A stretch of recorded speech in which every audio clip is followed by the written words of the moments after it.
हर पल की खबर पर हमारी नजर 7 भारत न्यूज के साथ को लागू कर रहे हैं। CAA लागू होने के साथ ही पूरे देश में रिएक्शंस की बाढ़ आ गई है। कई जगहों से लोगों के जश्न मनाने के वीडियो सामने आ रहे हैं। CAA लागू होने के साथ ही दिसंबर 2014 का इससे पहले पाकिस्तान, बांग्लादेश और अफगानिस्तान से आए वहां के अल्पसंख्यकों को भारत की नागरिकता देने का रास्ता साफ हो गया है। यानी इन तीनों देशों के हिंदू, बौद्ध, जैन, सिख, पारसी, ईसाई समुदाय के लोग जो दिसंबर 2014 से पहले भारत में बतौर शरणार्थी आए थे और 5 साल से ज्यादा समय से यहाँ रह रहे हैं, उन्हें भारत की नागरिकता दी जा सकती है। इन 3 देशों के मुस्लिमों को इस नियम में यानी CAA के तहत शामिल नहीं किया गया है। ऐसे में सवाल है कि क्या दूसरे देशों के मुसलमानों को भारत की नागरिकता नहीं मिल सकती है? तो जवाब है, वहाँ के मुसलमानों को भी भारत की नागरिकता मिल सकती है। आपको बताते हैं कि उन्हें भारत की नागरिकता कैसे मिल सकती है। भारत में नागरिकता अधिनियम 1955 के तहत पहले से ही भारतीय नागरिकता हासिल करने, नागरिकता के नियम तय करने और रद्द करने के संबंध में कानून है। इसमें समय समय पर अमेंडमेंट भी होते रहे हैं।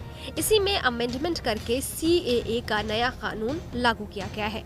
इसमें सिर्फ पाकिस्तान, बांग्लादेश और अफगानिस्तान के अल्पसंख्यकों के लिए नियम बदले गए हैं।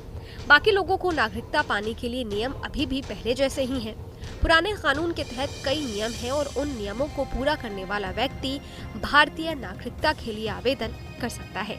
PMO आवेदन पर विचार करने के बाद यदि व्यक्ति का आवेदन सही लगता है तो भारत की नागरिकता प्रदान कर सकता है।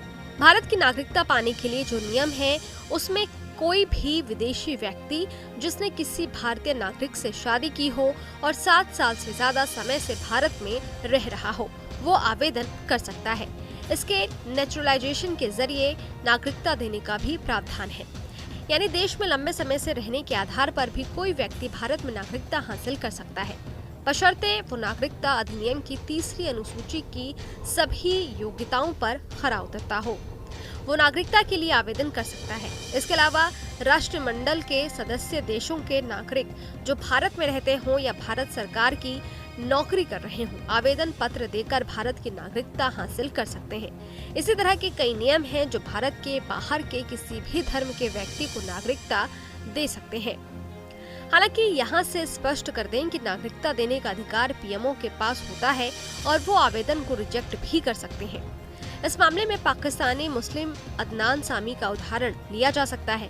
अदनान सामी पाकिस्तानी थे, लेकिन भारत में लंबे समय से रहने के बाद उन्होंने भारत में नागरिकता के लिए आवेदन किया। 2 बार उनका आवेदन रिजेक्ट भी किया गया, लेकिन बाद में उन्हें भारत की नागरिकता दे दी गई। इसके अलावा 90 के दशक में पाकिस्तानी गोल्फर फैसल कुरैशी को भी भारत की नागरिकता दी गई थी। उन्होंने एक भारतीय महिला से शादी की थी। यानी साफ है कि नागरिकता के पुराने नियमों के तहत अन्य देशों के मुस्लिम भी सभी शर्तें पूरी करने के बाद भारत की नागरिकता ले सकते हैं।